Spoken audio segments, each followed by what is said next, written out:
Welcome to the Scale Model Club, and on this week's show,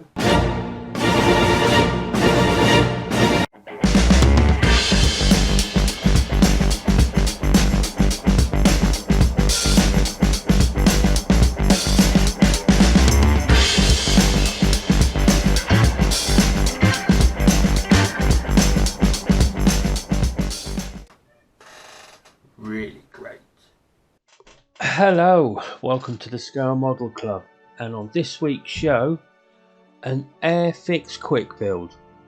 I've got to say, I've been a bit of a kit snob about these. Never really quite understood them. They just seem like a big Lego kit to me. Anywho, but on the other hand, I thought if you got someone in your family who's a little bit younger, don't really want to get them gluing their fingers together or cutting the ends of their fingers off with a craft knife, it's a really good way of getting them into Airfix and into model building. And I think we all agree that we need younger people to get into model building to keep us all going along, otherwise we're all going to peter out. Anyway, so I thought with Christmas coming up, we'll have a look at one of these quick kits just to see what they're like, how difficult are they to build, what you get in the packet. So you get some nice box art, and the box art is nice because it is a picture of the completed model, not sort of a, the old-fashioned Airfix. So you get to look at what you build. So you get some nice instructions, colour instructions, on where bits and pieces go. I personally found the instructions a little bit difficult. Also difficult, obviously, because they're built for 5-year-olds, and I couldn't sort out the instructions. But anyhow, they're not too bad. Only on one sheet of paper. You get those aren't decals. You get stickers, which I'm not 100% sure I agree with the stickers. I think it might have been nice to put some big water slide decals in there, just to get the younger people and the people that are building this used to water slide decals. I don't know, perhaps not. Anyhow, I think it would have been nice with some decals in it. You get one big bag with all the bits and pieces in, and it is almost identical to Lego, only the parts are pre-formed to fit in a bit like a puzzle, to fit in a certain place. But as I said, the instructions I didn't think were as clear as they could be, because it was quite difficult to see what shape you were supposed to have and where to put it. It might have just been me. But I don't know. This is the D-Day Spitfire. I'm aware they do 2 Spitfires, and they do an awful lot of cars and other planes and bits and pieces. I picked the Spitfire up because it's a Spitfire. Thanks everybody for watching. Thanks for watching the last video and liking, subscribing. Please, any new guys, like and subscribe. I know this might not be your cup of tea, but I just thought I'd give one a go, because like I said, I have stuck my nose up to them in the past, and I think that's been a little bit unfair. But as you can see, this is a totally unedited video. This is exactly how I started and how I finished. I literally tipped them out onto my desk and thought, I'm going to build this and just leave the camera running. Which is why you get a lot of bits where I'm like this, where I'm like, is it frontwards, backwards, upside down? And I think they could do a slightly better job with the instructions.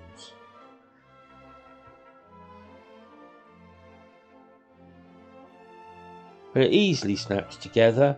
It does get to the point. There are some bits that are blatantly obvious, which is nice. So here we have the wings. I dropped one of these wheels, didn't lose it, but that's why there's a little bit of a break in the video, because I didn't think you wanted to see me searching around the carpet for 3 hours on a black carpet looking for a black wheel. But we all know about the carpet monster. So we found it, And now we're going to carry on building the wings of this quick fix Spitfire. The two Spitfires in the range, I think, one is the grey and the green model with the D-Day stripes on, and I think the other one's a Mark 1, which is the old-fashioned dark green, dark brown colours. There's also a lot of cars. I should really try a car, but like I said, I just thought I'd give one of these models a go. I think I might next time actually get one of my younger siblings to build one and film it and see how he gets on, see how he enjoys it. I enjoyed it. It was a nice afternoon of building another Spitfire that will sit on the desk. All the bits fit nicely together, all the bits are nicely moulded, there's no flash or anything. Should have put the green bit on first, that's me not following the instructions. And it's nicely made. And I suppose if you don't stick the stickers onto it, you can always take it apart and build it up again if you wanted. So we have the two wings. It only comes with the option of having the undercarriage up, but it does come with a very nice stand. The propeller rotates, but the cockpit is one big brick. So sorry for knocking the camera. But I did enjoy making the model. It's a nice afternoon of calming model building without having to cut bits off, glue bits together, put things on the upside down, realise you put the decal in the wrong place. So there we have the wings. I'm not sure what scale the kit is, and I've got to be honest, it really didn't bother me. It's not going to have to fit in a diorama. It is literally just a build, a one-off, stick it on the edge of the bench.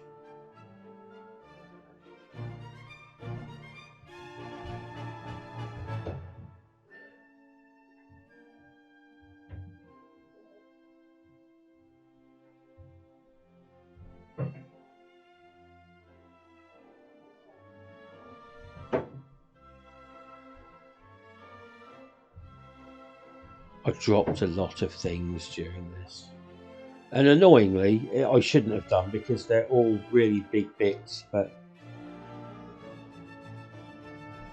like I said, I did find it quite awkward to see the picture in the instructions didn't really relate to the shape that I had in my hand a lot of the time.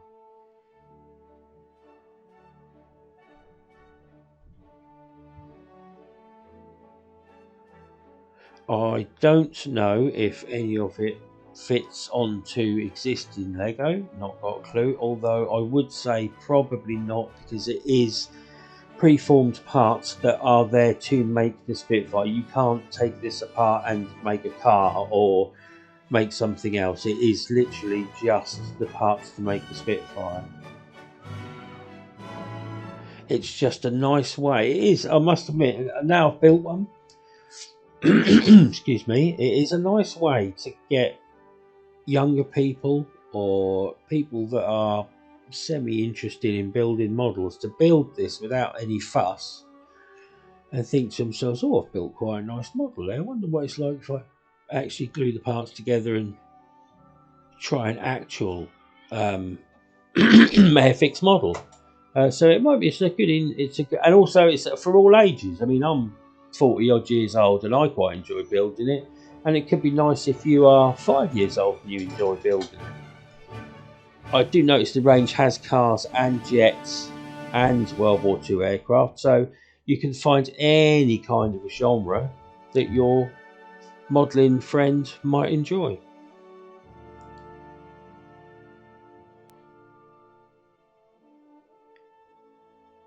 Also bought these from a well-known cheap supermarket, so it wasn't expensive either.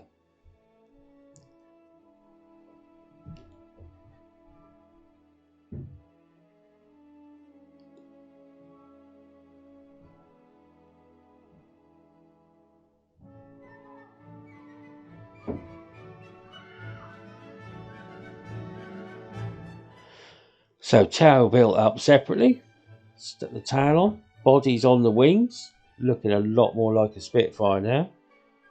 Just got to find some cockpits, propellers, engines.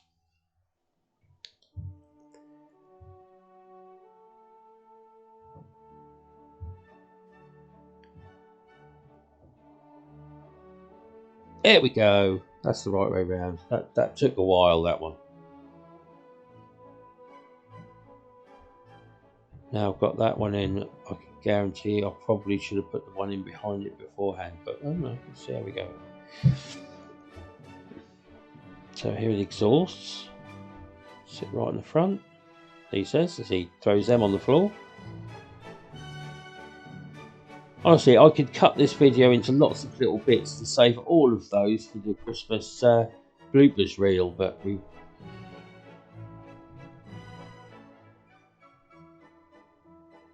the propeller turns, so you pop a tiny bit on the back there, that sits in the front, and then you put the engine cowling over the top, almost like the proper build. Oh. And that holds the propeller in place, and it also spins, which is quite nice. Eee.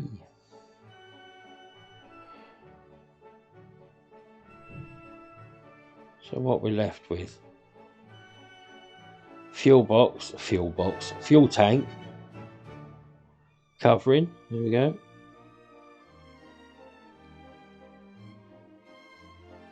One in the tail.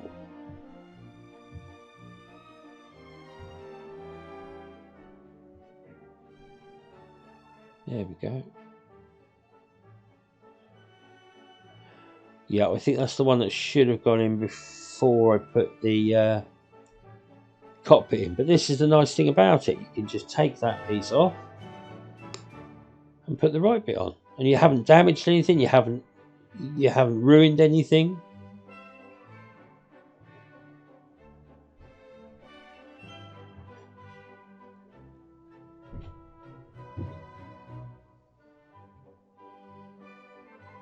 Cockpit on now. Try and get that round the right way.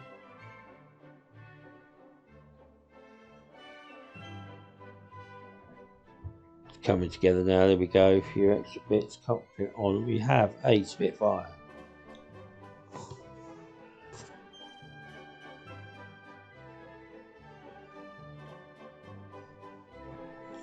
Put the radiator on underneath. And I see you get an extra little whoop. We get an extra little red bit there. We don't need that piece. That's just an extra piece in case you lose it, or you do that to hold the propeller on. You don't want to lose any bits because there's no glue. Everything sort of attaches to everything and keeps it all together. This is the stand. So it's a nice stand. It's a lovely stand.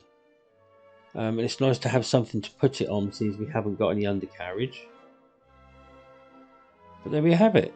The built Spitfire, D-Day Spitfire from the quick kits of Airfix. Next thing left to do is to stick the stickers on. I suppose if you, like I said before, I thought it would be nice to have water slide decals. But I suppose at the end of the day, it's easy for you just to put the sticker on.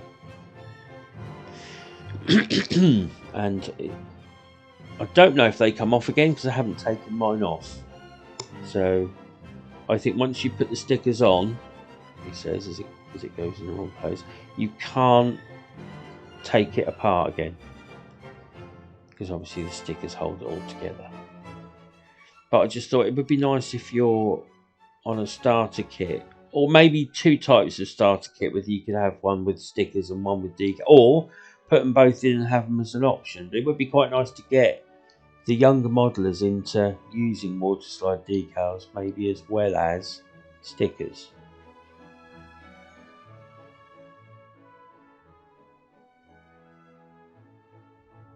But having said that, it was nice, enjoyable, just to sit back. Don't need any paints, don't need any knives, don't need any glue, don't need to cover up the bench that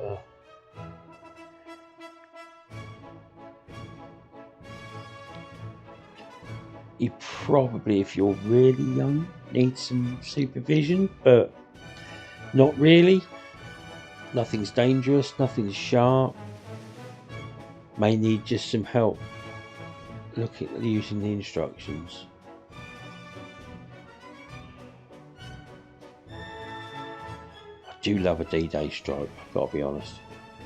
I think it's anything on a vehicle really, or an aircraft, that gives it just a little bit more than just green or just green and grey.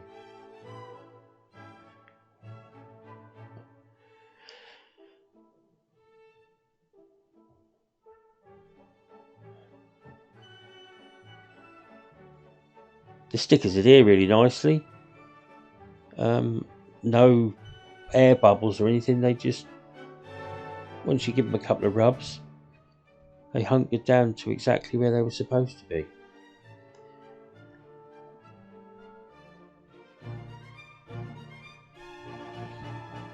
If you really wanted to, I suppose you could cover that in a varnish. I don't know what it'd do to the plastics. I'm assuming the plastics are the same. And then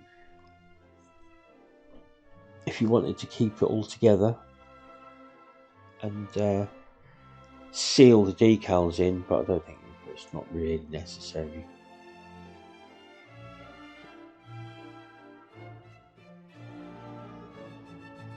But impressed, very impressed. Very nice kit, nicely built, nicely presented. And the only thing I think they might need to do is a little bit more advertising on getting these things out there and get past some of the modelers. Like, my negative thoughts on it were just like, well, they're just Airfix models, but I think they're just Lego. You know, they're a rip-off of Lego, but they're not. They're a brilliant way of getting some younger people into actually enjoying model building without all the faff. So it turns out to be a really nice model. But thanks everybody for watching. Please like and subscribe, and I'll see you next time for the start of the big diorama.